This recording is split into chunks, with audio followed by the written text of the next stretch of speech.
do not become just so solely focused on the vertical relationship, but that we also remember the horizontal amongst one another, brothers and sisters, and mothers and fathers, and daughters and sons as well. I will say, in dealing with death, please allow the family to announce the death first. Please be respectful enough to allow the family to announce the death of their loved one first.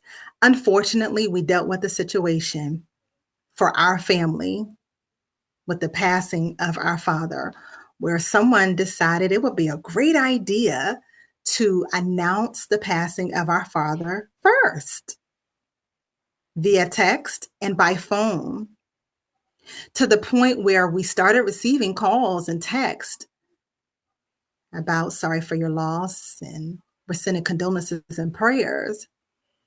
It was shocking at that moment because the people who should have made the call were all in one place looking at each other. I was um, confused, um, irritated, um, and quite upset about it because it it lends the wrong thing to mind, and that is not what I felt should have been conveyed.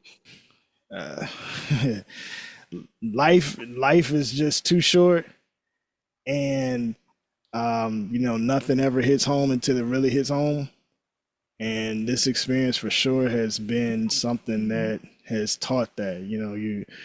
You definitely don't know until you know.